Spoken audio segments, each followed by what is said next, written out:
राधानगरी तालुक्यातील कोनोली तर्फ असंडोलीपैकी फालेवाडा येथील धनगरवाड्यात आज दुपारी घडलेल्या खून प्रकरणाने संपूर्ण परिसर हादरला आहे. सूरज पांडुरंग फाले वय 35 सध्या राहणारा राजारामपुरी कोल्हापूर या तरुणाचा धारदार हत्याराने अत्यंत क्रूर पद्धतीने खून करण्यात आला आहे. मिळालेल्या माहितीनुसार आरोपींनी सूरज यांच्या मानेवर कोयत्याने खोलवर वार केले तसेच डोक्यावर जबरदस्त घाव घातल्याने त्यांचा जागीच मृत्यू झाला. घटनास्थळ अत्यंत विदारक अवस्थेत आढळून आलं. रक्ताचे धारोळे मेंदूचे तुकडे परिसरात विखुरलेले होते. या हल्ल्यात सूरज यांची पत्नी सोनिया तानाजी पाटील वय 30 या देखील गंभीर जखमी झाल्या आहेत. पतीला वाचवण्यासाठी त्या मध्यस्थीला गेल्या असता त्यांच्या डोक्यात मार लागला असून त्यांच्यावर उपचार सुरू आहेत. घटनेची अधिक माहिती अशी की सूरज हे आज दुपारी सुमारे 3 वाजण्याच्या सुमारास पत्नी समवेत कोल्हापूरहून फालेवाडा येथे आले होते. त्याचवेळी काही संशयित आरोपी देखील त्यांच्या मूळ गावी आले होते. दोघांमध्ये काही कारणावरून वाद झाला आणि त्यांचं रूपांतर थेट मारामारीत झालं. घरासमोरील शेतात हा खुनाचा प्रकार घडला.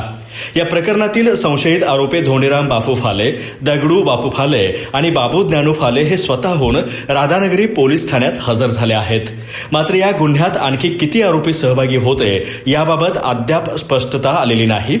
घटनास्थळी उभी असलेली MH10 BM 1322 क्रमांकाची 4 चाकी गाडीही तोडफोड केलेल्या अवस्थेत आढळली. या गाडीतून पोलिसांना एक बंदूक आणि दारूच्या बाटल्या सापडल्या आहेत.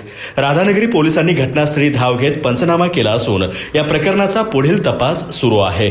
राधानगरीहून K-न्यूज मराठीसाठी स्वप्नील कांबळे. आजच प्ले स्टोअर वरून सहज योजना ॲप डाउनलोड करा आणि सर्व शासकीय योजनांचा लाभ घ्या.